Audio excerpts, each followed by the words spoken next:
Hello everyone, this is part 23 of What If Naruto Got Lost During His Training TS, and I hope you guys enjoy this video and to like, to subscribe, to share, and check out the playlist, to see more comment down below. Now let's start the intro. They call me a god. They call me a god. They call me a god. Join my membership, the perks are great. It's in the description. Be sure to like and subscribe, it gives me more motivation. Enjoy. The group of 5, consisting of 4 men and 1 woman, found themselves weaving their way through the dense forest that Hai no Kuni was known for having. So far they had not encountered any of the usual dangers, most likely since Jiraiya was already married to Kyonshi's somewhat adopted daughter of sorts. But the usual adventures still occurred to each of the male members of the group, only this time during the night, while they were all supposedly safe in their beds, soundly sleeping and oblivious to the world beyond the lands of sleep and dreams. The time for Jiraiya to return to Konoha was slowly nearing. He only had 2 weeks left to find Naruto, but unfortunately he had found no leads as to where his cute blonde student was. Everywhere he had been he searched or sought out information on his student, anything that might lead him to the whereabouts of his most recent student, one who for some reason was lost to the world. Jiraiya and company had also been unable to find any clues as to Mikio's real identity, aside from being known or going by Rosuto Mikio for some time, and as merely Mikio for even longer. Mikio had not found anything that could unlock his memories of long ago, whenever long ago was. His memory only went as far back as when he was given the name Mikio, since the person that found him didn't know his name, and through some divine intervention, gave Mikio the name Mikio. The voice hadn't made his presence known to Mikio since the group entered the borders of Hai no Kuni. Mikio couldn't find a way to contact the voice which had been a constant companion throughout his amnesiatic life. There was something in the land of fire that blocked out the voice, or at least that was what Mikio thought. The real reason as to why the voice, also known as Hyakume, did not make his presence known was that all the answers to everything about Mikio's past could be found in one village, that looked more like a city, somewhere in the land of fire. There were 1 or 2 people in the whole village that would never forget his unaging face. Mikio really hadn't aged a day since Kiyomi and Ikaku first met the man. It was like Tsunade and her genjutsu, except it didn't shorten his lifespan or something like that. If he were to sit and think about it, he seemed kind of immortal. It was a good thing that Orochimaru never heard of him, the man who did not physically age, and had a voice in his head. Haru had matured more after the usual adventures ended. His dreams revolved around him finding himself in the Shokan compound in Juashu Aoju, and spending some days with Megumi. Eventually one dream had him finally get married to the head of the Shokan. During the wedding he was told that Rosuto no Kuni would soon join the rest of the world, but he was also told not to tell anyone that little piece of information. Many people had attended the wedding, since the bride was the clan head of one of the most prestigious clans in all of Rosuto no Kuni. Even the daimyo was there, but his face was hidden under the hood of his battle cloak, which people were used to seeing him wearing. Attending the wedding were many of Rosuto no Kuni's heroes from the past and present, some of whom or most of whom hadn't really aged all that much. That is to say that they looked older than 30, but no older than 50. None of them used a youth technique or magic like a certain cage with a jewel on her forehead.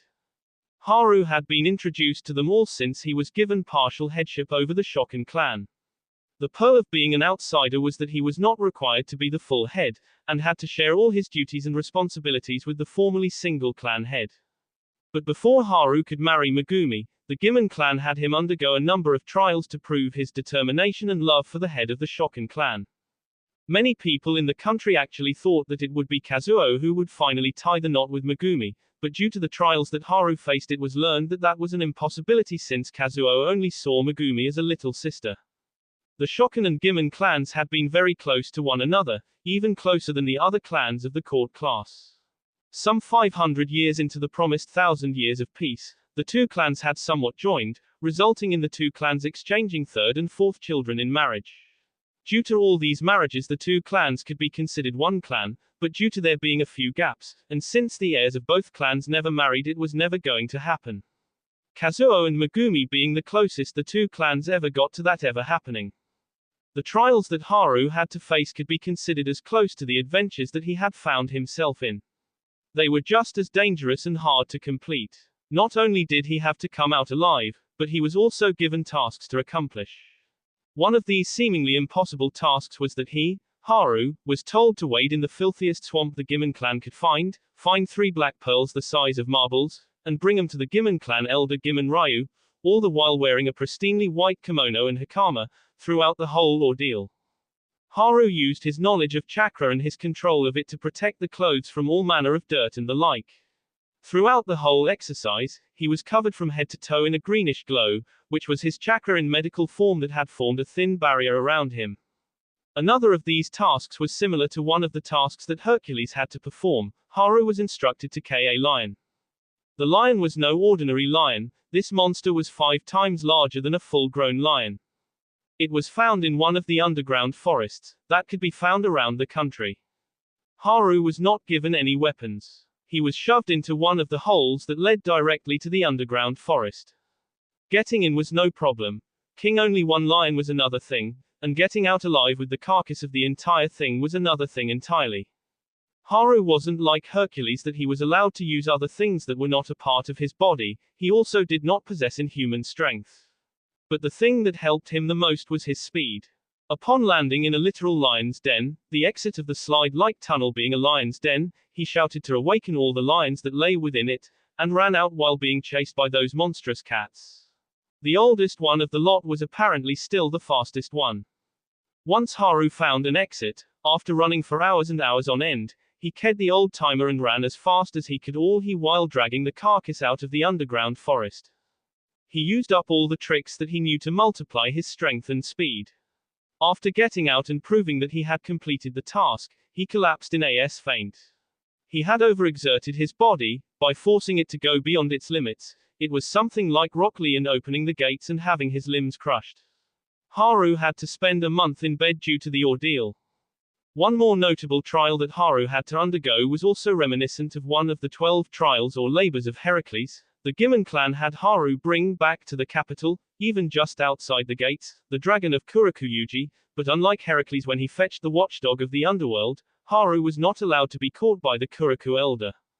After days of traveling to Komugi, the 9 provinces kept the names when they were still separate lands. Haru found the dragon.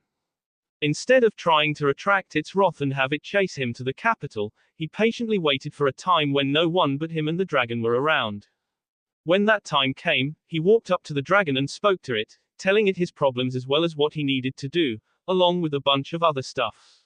The dragon, either out of pity or out of boredom, decided to grab hold of Haru and fly to the capital. Upon arrival there, the dragon sought out a Gimen clansman and dropped Haru in front of him, thus allowing Haru to pass the trial, with literally flying colors.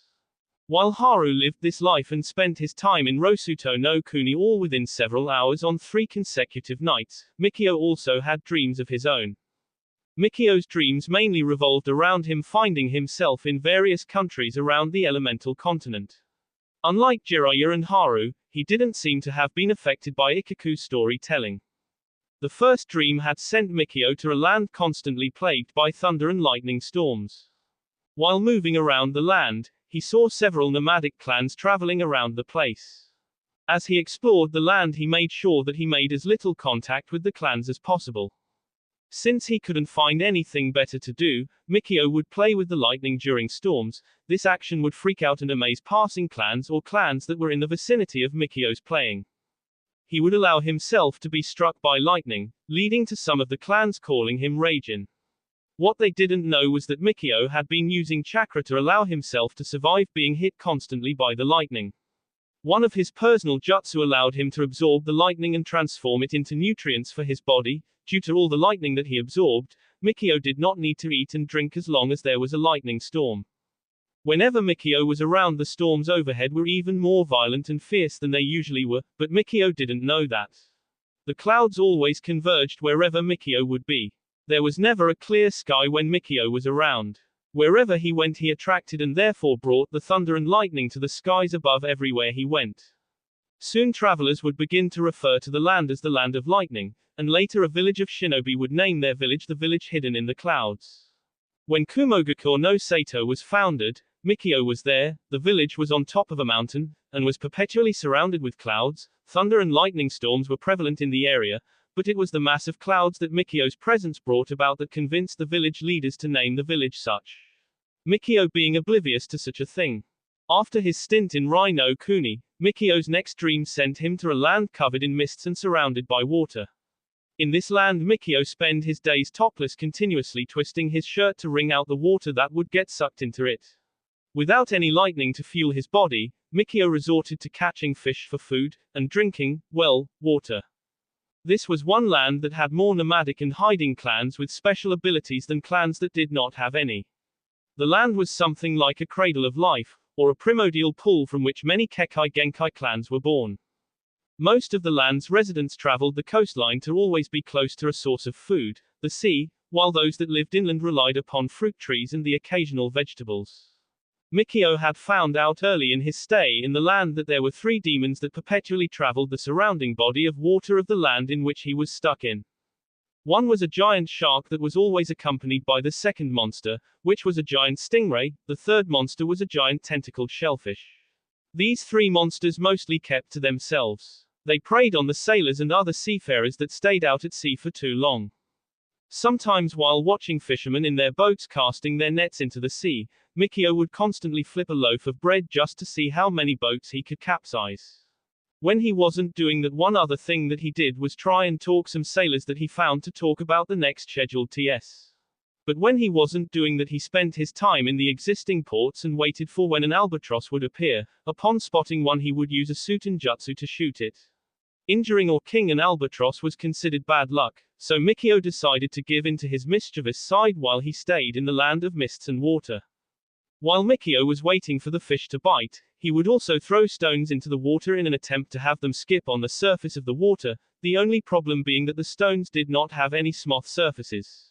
For some reason, on the other side of the country, a storm with big waves would pop up whenever Mikio went fishing. The dream that brought him to the archipelagic country lasted for what seemed to be close to 2 years. During that time, Mikio was spotted by many of the people living in that area of Elemental. Most of them considered any place that he was in bad luck, since he was usually present whenever something bad happened. The people that relied on the waters for sustenance always experienced misfortune whenever Mikio was around. Not that he really cared. He was trying to figure out if all the superstitions pertaining to sailing, seafaring, and just plain water were true, and for some reason the beliefs of the people made them true. One good thing that came about of his presence in the ancient land of water was that whenever he left a place, extremely good fortune would befall the people in that place, which would last until someone new would arrive. As time wore on, Mikio started to use Kirigakure no Jutsu to somewhat hide his presence from onlookers. Due his use of the jutsu, some of the inhabitants of the archipelago, mostly those inland, would refer to him as Kiri no Kami, god of the mist. One that brought good and bad luck. Some people had got it into their heads that maybe they could drive Mikio away to gain the good luck that he left after bringing misfortune by attacking him. None of the attacks ever succeeded, none of them ever even made contact with him. This sort of immortality of the physical body added to Mikio's mythological mystery or divinity. Eventually Mikio would, and his Kiri no Kami alias would be one of the reasons for the naming of Kirigakure no Sato. Aside from the village being hidden in mists, the people would use the belief that they would be protected by Kiri no Kami.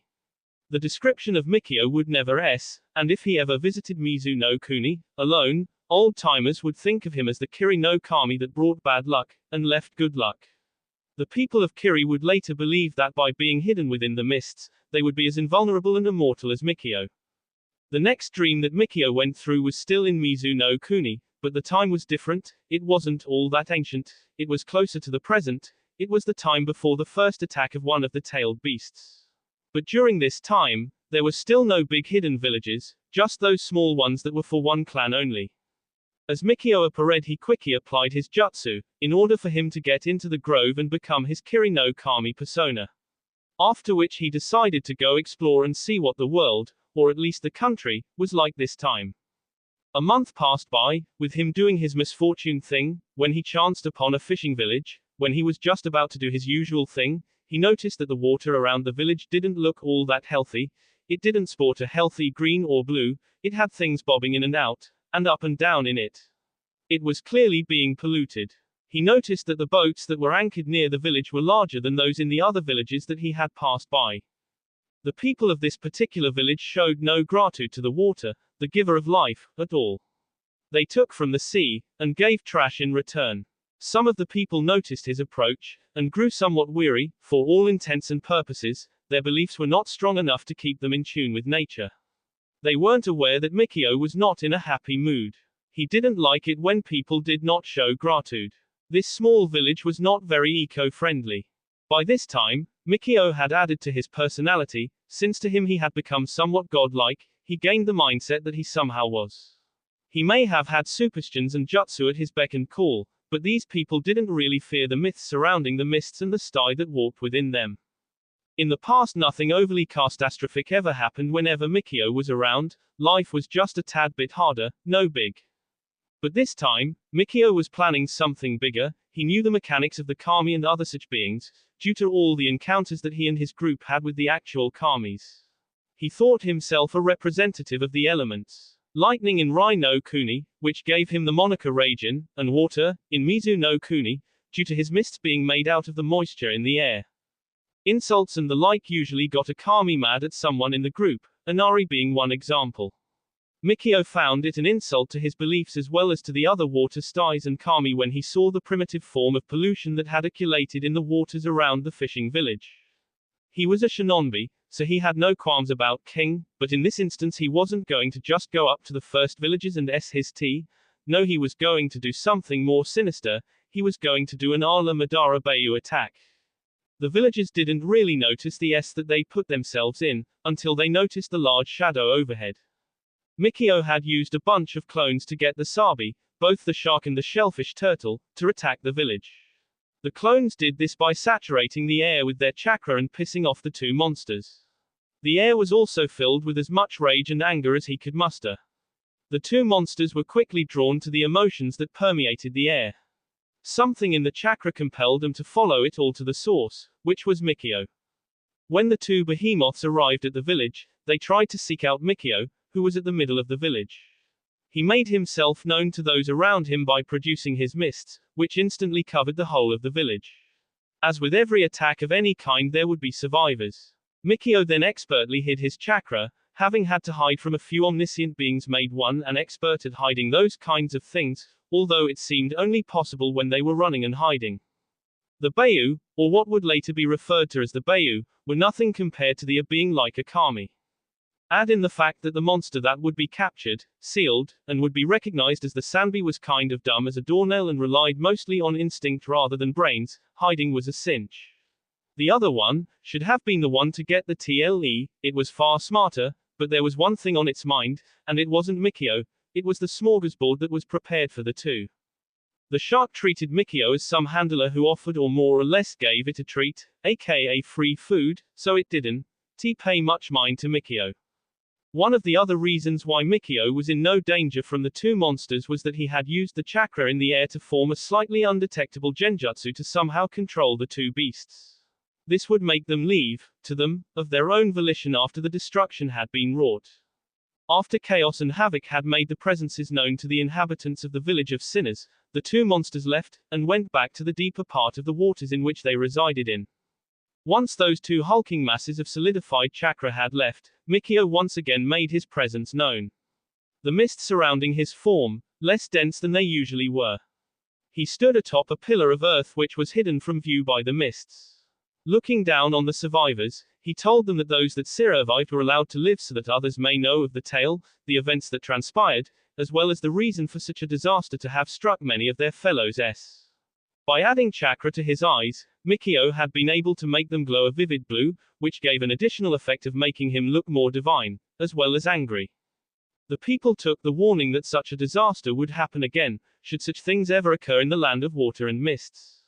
Which in the future, even without Mikio's prompting, would really occur, his genjutsu having a lasting effect on the two monsters, one that would give them powerful mental suggestions to attack villages or any place that people weren't taking care of, only in the land of water of course, as that was their territory. But the turtle being the dumb one would in later years be ensnared by Shodime Hokage, and would limit Mikio's influence, for a time. Mikio's influence and power had grown after that. He was the most powerful and influential divine figure in the Mizu pantheon.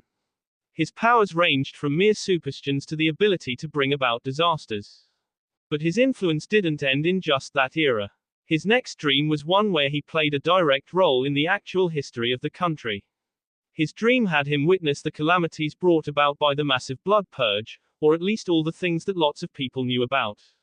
He was also shown the havoc brought about by the defection of the Kiri no Shinobugatana Nanan and Shu. That will be all for this video. Be sure to like, subscribe, share, and comment down below for more videos. Goodbye.